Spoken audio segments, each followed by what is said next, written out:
If you're married and getting close to retirement, this video could genuinely be worth more to your household than any stock tip, any budgeting hack, or any savings trick you've ever tried.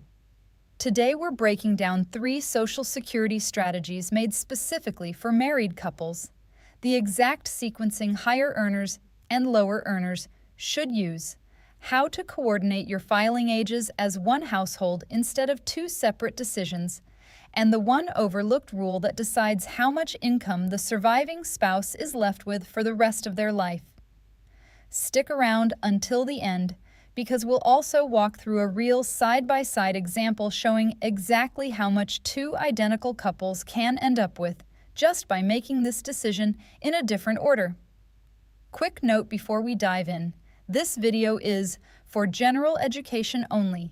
It's not personalized financial, tax, or legal advice, so before you make any final filing decision, talk to a licensed financial advisor or your local Social Security office, since your own numbers will depend on your specific earnings record and situation. And if you find this kind of breakdown useful, do me a quick favor. Hit that like button, subscribe if you're new here, and share this with the one couple in your life who really needs to see this before they file.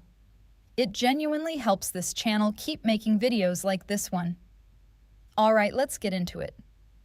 There is a decision that roughly 2.5 million married couples in America will make this year, and most of them will get it wrong. Not because they're careless, but because Social Security was never really designed to be understood by the people who depend on it. Here's the uncomfortable part. This isn't a small mistake. The average couple that files without a plan can leave somewhere between $100,000 and $250,000 of guaranteed, government-backed income on the table over the course of a retirement. Money they will never get back. No do-over, no appeal. One decision, usually made in a short phone call, that quietly locks in a number for the rest of 2 lifetimes. And the strange part is, the right strategy isn't some hidden secret. It's buried in Social Security's own rulebook. Almost every couple treats this as 2 separate decisions. When should I file, and when should my spouse file? When in reality, it's one decision with rules that interact in ways almost nobody expects. To understand why this is so confusing, you have to go back to where these rules came from. When Social Security began in 1935, it paid benefits to exactly one type of person, the worker. If you personally paid into the system, you got a check. If you didn't, which described most married women at the time, you got nothing, no matter how many decades your husband had worked. That created an obvious problem. A retired couple with only one income earner was often left trying to support 2 people on a single, small check.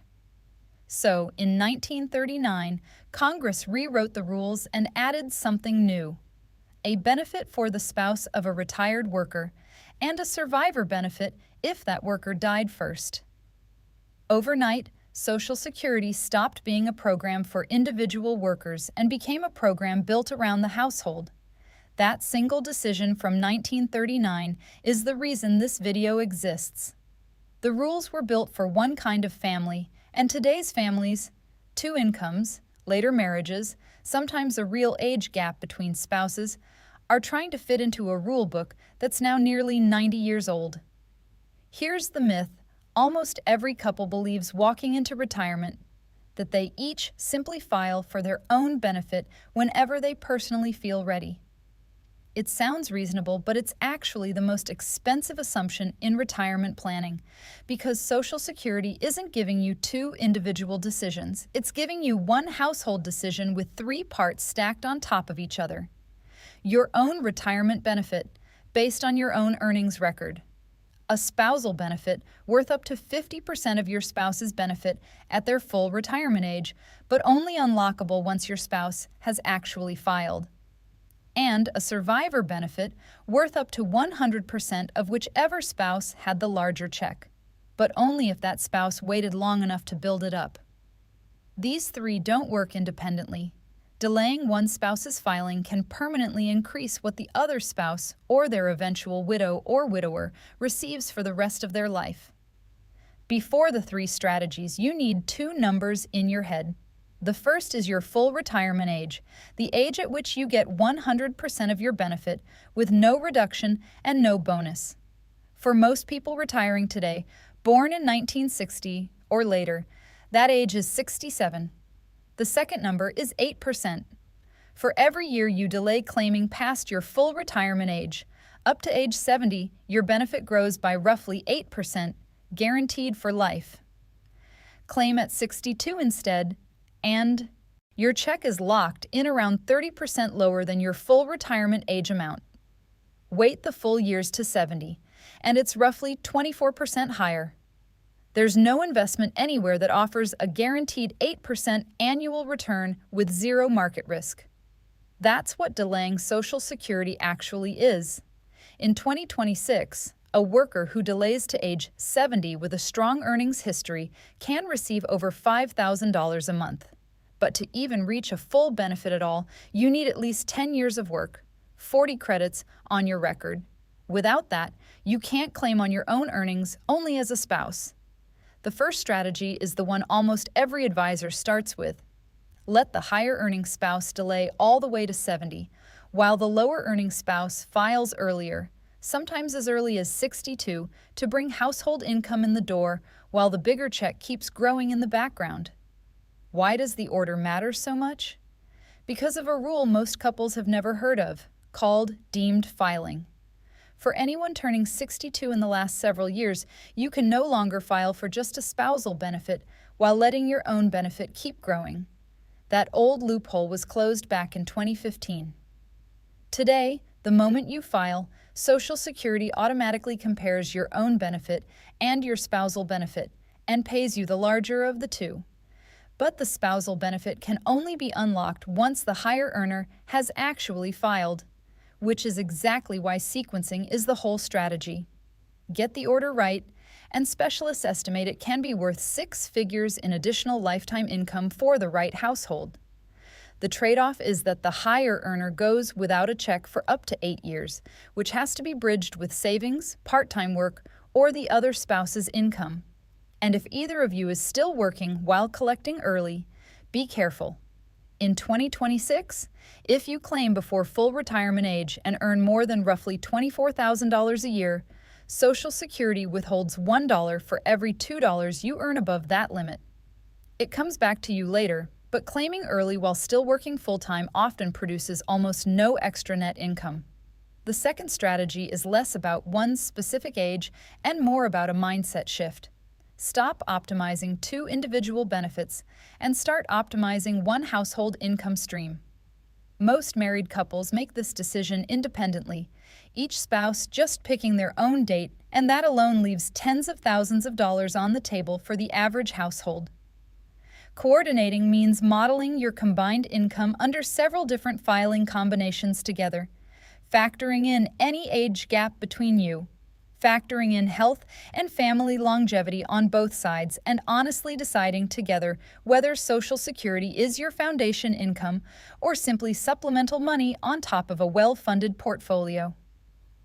There's no universal correct age, only the one that fits your full financial picture as a couple, decided together before either of you picks up the phone.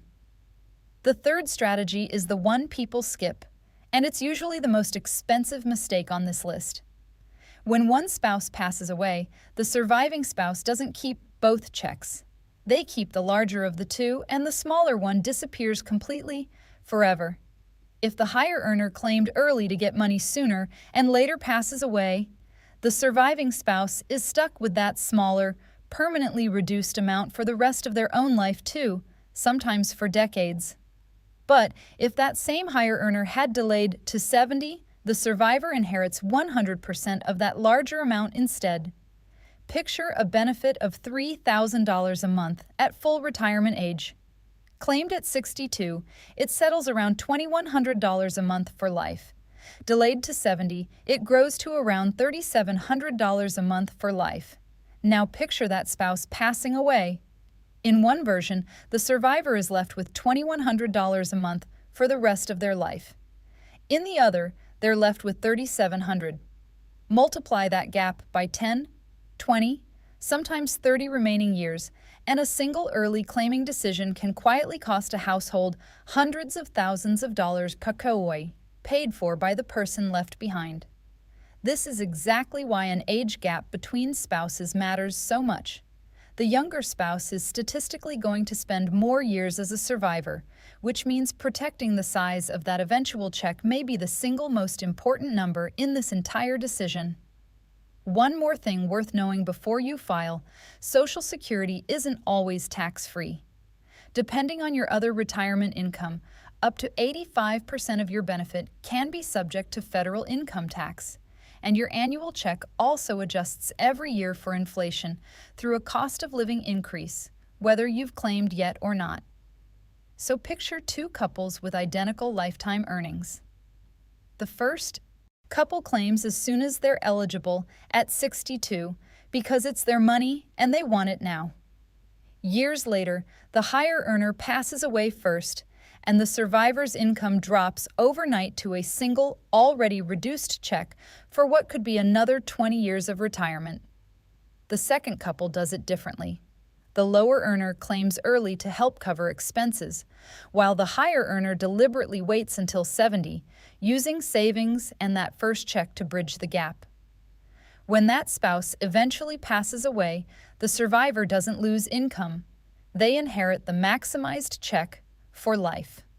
Same two people, same lifetime earnings, two very different retirements. And the entire gap comes down to sequencing, not luck. Here's the truth underneath everything in this video: Social Security wasn't built to be claimed by two individuals making two separate decisions. It was built back in 1939 as a family program, and nearly 90 years later, that's still exactly how it pays out the most. Delaying the higher earner to 70. Coordinating both filing ages as one household decision instead of two personal ones. And protecting whichever one of you ends up alone with the largest possible check for the rest of their life. None of that requires guessing the stock market or predicting inflation. It requires one thing: sitting down with your spouse before you file and treating this like the single most important financial decision most couples never plan for.